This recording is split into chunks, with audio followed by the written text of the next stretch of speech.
My first question is an important one. In and out or Five Guys? I say In and Out. I've been to In and Out whopping one time, the last trustees meeting, and I like their fries. And Five Guys is just too expensive. Yeah. Too expensive. It's a bit, you get a lot with it too. That's kind of what my concern always with Five Guys is, like, you're really putting a lot of calories in your body. In and Out's kind of the right size. Yeah. I have 4 boys. And so my wife would say, let's get Five Guys. And it's like $120. Yeah. I mean, it's so expensive. And and I think, In and Out was next to nothing. And the guy was making the fries right there. Yeah, right there. Yeah. You can see him right there in the back. I judge my burger chains by their fries. The fries are, it's easier to get wrong, I think. Yeah. A lot of people don't have good fries. How about, do you like waffle fries from Chick-fil-A? I like them okay. Yeah. They're a little heavy. Yeah. I think they're pretty good. They get, not waffle fries very quickly. Oh, yeah. It's like 10 minutes and they're no longer edible. A little foamy. Yeah. A little styrofoam kind of flavor. Welcome to Season 3 of 10 Questions with 10 Pastors. Brought to you by Gateway Seminary. With your host, Tyler Sanders. This episode was recorded live at the 2023 SBC Annual Meeting.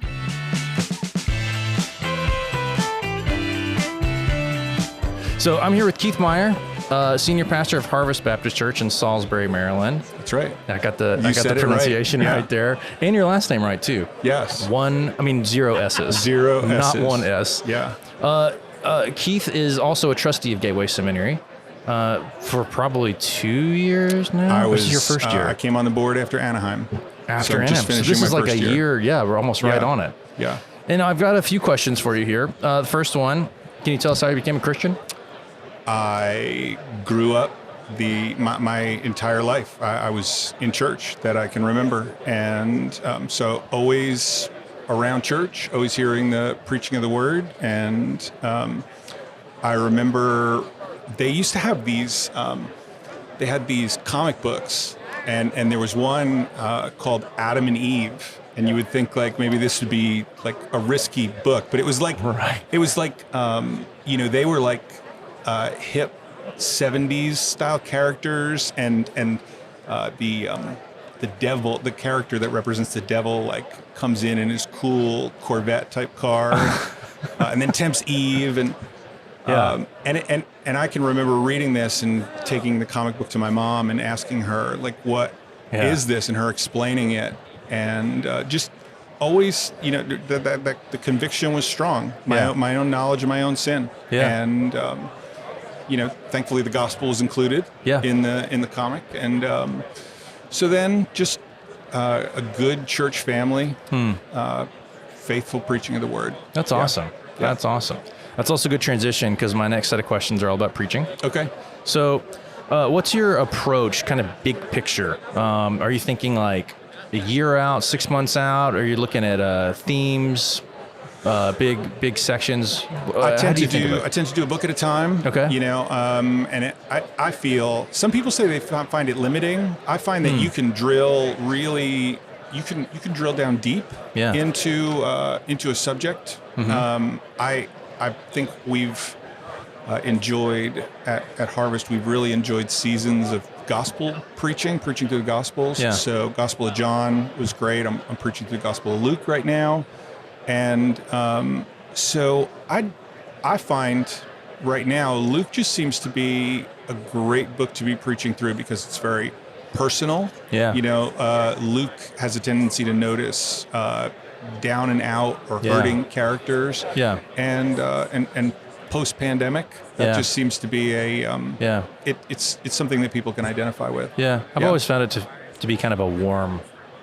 Like the way it's written feels very warm to me, Yeah, and Luke also, I'm looking through as I read ahead, and then like I try to read through the book every couple of weeks, even as I'm working on those smaller passages. But Luke has got these he's got these ways of demonstrating Jesus' divinity without coming out and saying, like, sure, yeah. he's God. Yeah. And so there are just all these creative ways in which he's demonstrating the deity of Right. Christ. So study's a bit like finding puzzle pieces. Yeah. Which is fun. Yeah. Yeah. There's always, and there's so many times where I'm like, oh my, wow, Yeah. like look at this. Yeah. And try to bring that into the excitement and discovery into the pulpit. Now, what's your week-to-week sermon prep routine like? Do you have like a stringent schedule or anything like that? No, I'm not. Like, I'm a finish it on Saturday kind of a guy. Yeah. Which I know they always say, like, don't be the Saturday night special guy. And I'm not a Saturday night special as much as I am. Like, I feel like so many things happen during the week that if I finish it on Tuesday, it's just going to feel so long ago. Yeah.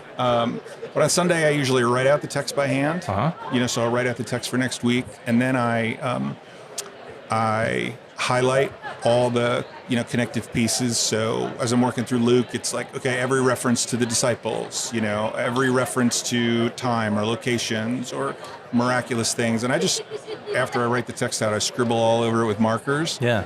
And just try to get the idea of like what is the message here.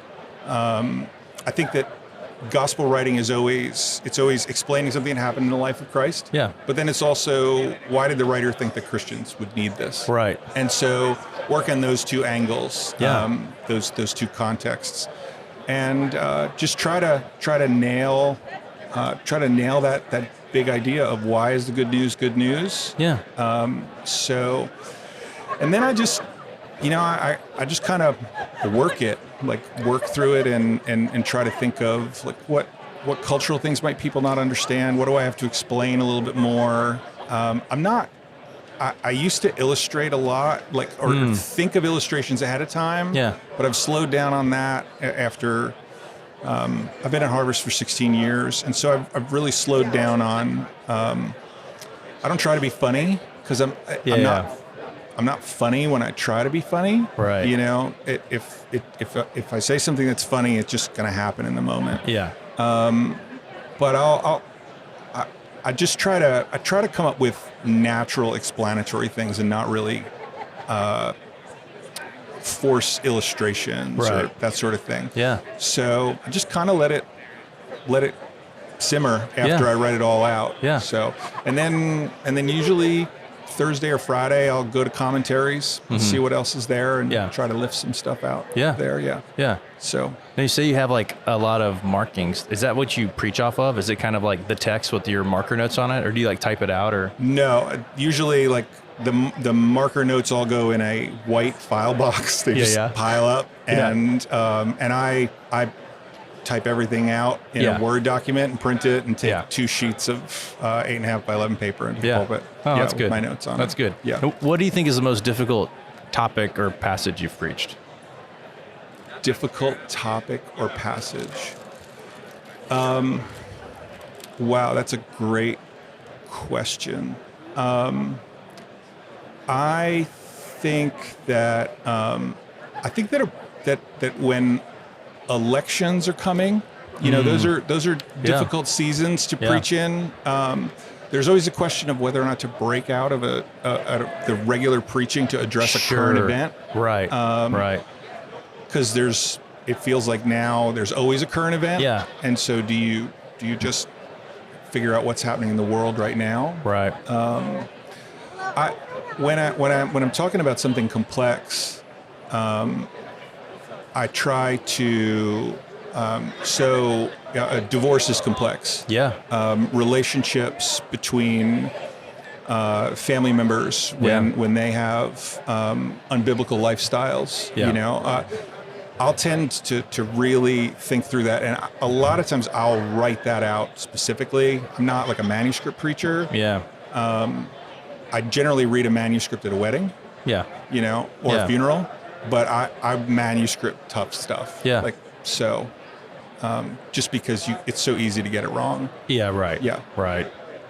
Now, just in the general ministry now, what do you find as a role, responsibility that's kind of a sweet spot for you, and what's something that's kind of a growing edge, something you're still working on? doing boring stuff like administration is a challenge. My wife, when my last ministry assistant moved, she relocated to Texas. Nancy suggested that I hire my current admin. Yeah. And said, like, she will obsess about the details for you. Yeah. And she loves it. You know, she's fantastic. Yeah. And so I can find details can get overwhelming. Yeah. Administration's a challenge. Yeah. I like one-on-one stuff. I like talking somebody through a problem, helping somebody through issues. So like I will leave administration and planning behind at a moment's notice to go and grab coffee with somebody. Yeah. Or to meet up for lunch. Yeah. And we've got a college in our town, and we have a couple of college students who come, and so they've always got super interesting questions. I'm sure. So that's fun. Yeah. And probably at weird times, I would imagine too. They do. Yeah. If you don't text with college students, then you're not connecting with them. Yeah. So, what's a swing and a miss you've had in ministry? A swing and a miss. I think that so we've got what you can probably call a normative sized church. Okay. Anywhere from 75 to 100 people. Mm-hmm. And growth schemes, growth ideas. Read this book and implement this stuff, and your church will grow. Yeah. There have been a few seasons where I've ignored my gut and like fallen into like, okay, we're going to push this paradigm. Right. And those things they've never really seemed to work out. Our church just hasn't broken out of its size. And I just wonder if part of that is the Lord trying to either keep me humble or knowing that there's, that the size that we are is a good size. Yeah. I don't know. We've been able to release people to the mission field from our church. College students we send off. Oh, sure, yeah. And I've been able to connect with a lot of guys in our region. We've got a church planter pipeline, and I don't know that I'd be able to do all that stuff if our church was much larger. To interact with those folks and coach and help. That's valuable. So, That's very valuable. Yeah. Now, speaking of seminary, because we talked a little before we started recording, you are a grad at Columbia International University. Yep. Yeah, for your MDiv. Yes. So one of the things I always ask people is, like, if a student goes to seminary, what's the thing they can't miss? Like, if they leave seminary and they don't have this, they've missed something that they need. What do you think that would be? I think that if you are, if you're going to go into the pastorate, if you're getting an MDiv pastoral degree, I think you're never going to go to a conference on languages, right? You may be able to go to a conference and learn a church growth paradigm. You can learn leadership pipelines. You can learn high performing teams, small groups, children's ministry. You can pick up all that stuff because we're sitting in a convention hall full of people. Yeah. They're, with the exception of Lagos, which is here, nobody's pushing languages. Yeah. And my Greek professor, my intro to Greek professor, he said that knowing Greek will enable you to, when someone, you'll be able to say this word or this idea, it could be A, B, or C, but you will know it is not X. And that idea has just been so valuable. Yeah. It's so easy to tell folks or for people to say to folks who don't know the languages, oh, well, this Greek word really means. Yeah. And I think you can really lead people astray if you don't work hard and don't have integrity or don't know. So languages. Yeah. I think languages are important. Now, what are you reading right now? What's on your reading list? I am on our state abuse task force, and so I've been doing a lot of reading on that. Yeah. So I'm reading a book called Safeguards by Julie Lowe. And the gist of the book is that she takes the verse from the book of Hebrews, where the author says that meat is for those who through their discerning, through their steady discipline, have learned to discern between good and evil. And so her whole paradigm is teach kids discernment. Don't teach them to like run away from particular things, right? Particular scenarios. Like teach them what's good, teach them what's evil. Yeah. So that they can, because so many of the rules that there are rules that are common things that we repeat, like stranger danger. Oh, yeah. But you don't want your child who's lost, like at an amusement park, you want them to go find somebody, right? Not just like to cower and wait until they see somebody they know. And so in some situations, strangers can be dangerous, helpful, and others they can be good. Yeah. Interesting book. And I just started reading that before we left. That sounds good. So, yeah. My final question, Yeah. if you could give yourself advice, like when you were a first year pastor, what would you tell yourself? I would say